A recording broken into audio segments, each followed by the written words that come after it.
Good morning, madlang people! So, for today's video is magtatagalig ako. Magtagalog ko og magbisaya. Isagol ba para masabtan sa Tagalog ug masabtan sa Bisaya. So, ngayong adlaw ngayong adlaw ay ngayon na ang aming sugod sa summer job. So, ngayon ay magbibideo ako para naman may ma-content ba. So ngayon is ang aming summer job is geotagging. Alam niyo ba kung anong geotagging, guys? So ang geotagging ayun yung Tagalog na. Ayun yung ano ba yun? Hirap naman magtagalog oy. So, ang geotagging is mauto ang samantuoy, nakalimtan na sa utok. Ang geotagging mauna ang mga kawayan nga amo ang pag-ihapon. Kasamok ba sa kasamok no yag boy. Ansa naman yung voice overa oy, wa naman ko kasabot. So na ako'y chika guys ba.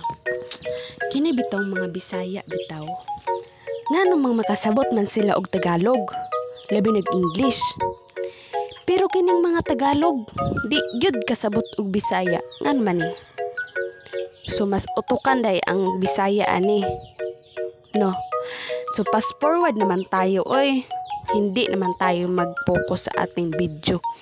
So fast forward tayo, andito na tayo sa sa aming tinatrabahoan. Sa aming nilalakad ba. So ito na ang aming ano bang tawag dito? Bamboo. Ito namang utok nakin, hindi naman ito mag-focus sa kanyang utok. Talaga naman. Dito naman dahil kami sa itaas. So naglakad-lakad lang kami. Padulong sa aming tatrabahuan ba. Yan ang aking kasama. So, ganyan na talaga yan. Mauulaw siya sa kamera. Hindi naman talaga ako makapokus sa aking pag-voice over. Oy, hindi man lagi ako kabalo. Ito na, nagpaspas na ang aking kamera. Siyempre, i-speed natin yan kasi matataas naman yung video ko. Mapo-full storage yung mga kasama ko. Kinakapoy sila, syempre ako din. So, yan ang aming dinadaanan, no? Para naman akong si Boy Tapang magsalita nito. Grabe naman tong voice over na to. Ang hirap naman talagang magtagalog. Hindi naman talaga ako magtagalog. Basta naluluoy lang talaga ako sa mga sa mga Tagalog ba na hindi maka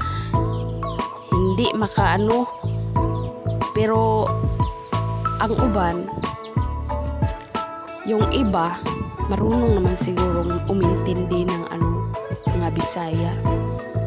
So, pero yung iba, yung pure na talaga na hindi sila nakarinig ng ng Bisaya na salita. So, hindi talaga sila nakakaintindi. So, Tagalogin natin para makaintindi yung mga Tagalog.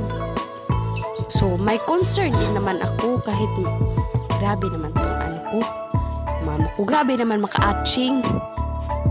Ay, wag nyo namang i-underestimate yung mga Bisaya. Oy, kahit ganito kami, makakaintindi rin kami ng Tagalog. Kahit sabihan nyo ang mga Bisaya is, matitigas ang Tagalog namin. Pero in fairness sa amin, makakaintindi talaga kami ng Tagalog. Pero sa mga Tagalog na pure, hindi talaga makakaintindi ng Bisaya. Bibilib talaga ako sa mga lahi ko, no? Kasi napaka-talented. Lalo na si Manny Pacquiao. Bisaya, malaking bistak yan si Manny Pacquiao. Pero napaka-talented niya. International na ang kanyang nararating. So, ganyan ang mga Bisaya, napaka-talented. Kaya wag nyo namang i-discriminate ang mga Bisaya dahil lang sa tono naming hindi napakaganda. Bakit naman itong pag-voice over ko? Hindi naman ako nakapokus sa aking pag-video. Hindi ko na dinidescribe. So, andito na ako sa taas, fast forward para hindi naman kayo mahirapan Yan ang view yan dito. Ay, para naman akong siboy tapang magsalita nito. Bakit naman ganito? Char.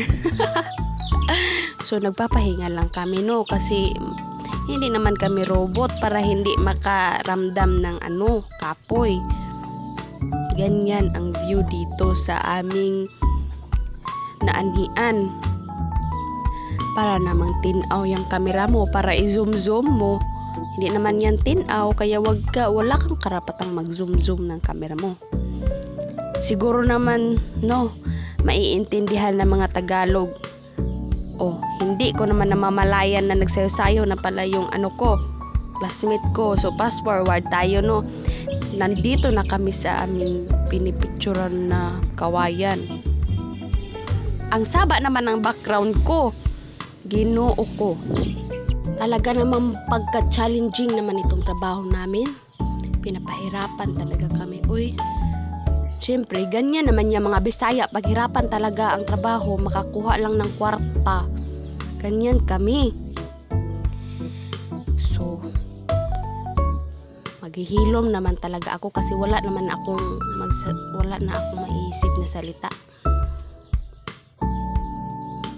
So, nag-uuna na yung kauban ko. Siyempre, magpa-video din ako sa aking binibidyohan kasi ang unfair naman pag ganoon. Hindi ako nakikita sa camera na imbis ako yung videographer pala. Talaga namang namamali na talaga yung sinasabi ko. Bakit ganito?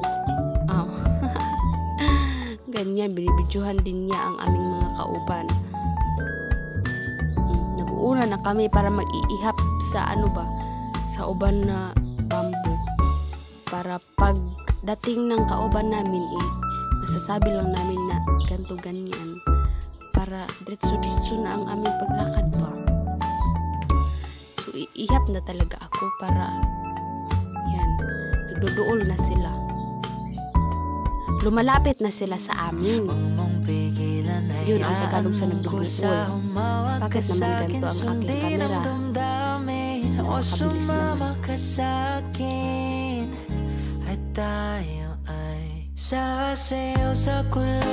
So, fast forward, ito na ang aking now. Binibidyohan ko na. Papunta ako sa aking mga kasama. So, ayan. Mag-street kaya ako ng Tagalog, no? Para naman maintindihan ng directly or straight talaga sa mga Tagalog. Hindi ko naman nila lahat na hindi makaintindi ng mga Bisaya ang mga Tagalog. Pero ang mga pure ba, yung hindi bitaw nakakarinig ng mga Bisaya na salita, hindi yun nakakaintindi ng Tagalog. Ay, mga Bisaya. Hindi ko na talaga alam kung anong bino-voice over ko. Pero yung mga Bisaya, hindi talaga malilibak ng mga Tagalog kasi nakakaintindi man sila. Porket na lang mag-Chinese sila o mag-i-incheck, hindi talaga namin maiintindihan yon. Pero yung English, maiintindihan naman namin. Magkakasugakon naman kami. Lalo na sa mga shout-out ako sa mga kabayan dyan na naka-AFAM. Sana all AFAM. Yan naman ang view na aming nadaanan. Ayan yung pinipicturean namin. So, nindot talaga ang kanilang kahoy dito, no? Kasi malalaki na ba? Pwede nakatingin para makakwarta na lang ko. Hindi ko na talaga alam kung ano ng tono ng aking pagbo-voice over. Para na akong siboy tapang kundi si Inday Runing. Malapit na talaga akong matatapos sa aking pagbo-voice over kasi malapit na ding matapos yung video. So, yun lang. Bye-bye!